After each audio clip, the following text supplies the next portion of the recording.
আচ্ছা, এখানে দেখা গেছে 12টি বিস্কুট আছে।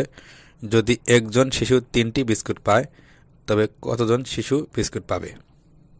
তো এই অঙ্ক কিন্তু একটু ভিন্ন আছে। এখানে কতজন শিশু পাবে এটা আমাদের বের করতে হবে।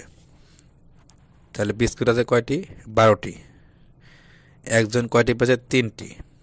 এখন কয়জনে 12টি বিস্কুট পাবে এই জন্য আমাদের বের করতে হবে। তাহলে আমরা এটা কীভাবে লিখব? 3টি বিস্কুট পায় একজন।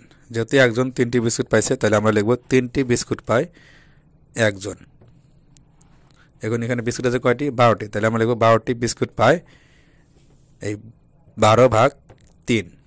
তাহলে কত হয় দেখো, 3 গয় নাম 12 পর্যন্ত গুণ, 3 4 12, 4জন, অর্থাৎ এই 12টি বিস্কুট 4জন শিশু পাবে। আচ্ছা, এখানে দেখো কি লিখছে, 18টি চকলেট আছে। যদি আমরা প্রত্যেক শিশুকে 6টি করে চকলেট দেই তবে কতজন শিশু চকলেটগুলো পেতে পারে? তাহলে অঙ্ক ডাগাতে আমাদের বুঝতে হবে চকলেট আছে কয়টি? 18টি। এখানে কি বলছে? যদি আমরা প্রত্যেক শিশুকে 6টি করে দিই, অর্থাৎ প্রত্যেক মানে তো একজন, তার মানে একজন শিশুকে যদি আমরা 6টি চকলেট দিই তাহলে এই 18টি চকলেট আমরা কতজন শিশুকে দিতে পারবো এটা আমাদের বের করতে হবে। তাহলে আমরা কীভাবে বের করব? যেহেতু এখানে একজন শিশু 6টি পাবে তাহলে আমরা লিখব 6টি চকলেট পায় একজন শিশু।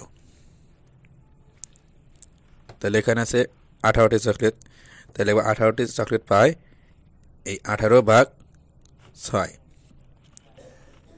তাহলে কয়জন এর আমাদের বের হয়ে আসবে? আমরা যদি ভাগ করি, এখানে 6 গয়ের নাম হতো আমরা 18 পর্যন্ত গুনবো। তাহলে 3 6 18, 3জন।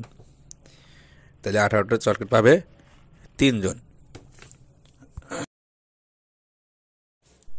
প্রিয় ভিউয়ার্স, দ্বিতীয় শ্রেণীর অঙ্ক বিষয়ে ধারাবাহিক ভিডিও পেতে আমাদের চ্যানেলটিকে সাবস্ক্রাইব করে রাখুন এবং আপনার মূল্যবান মতামত কমেন্টের মাধ্যমে জানিয়ে দিন।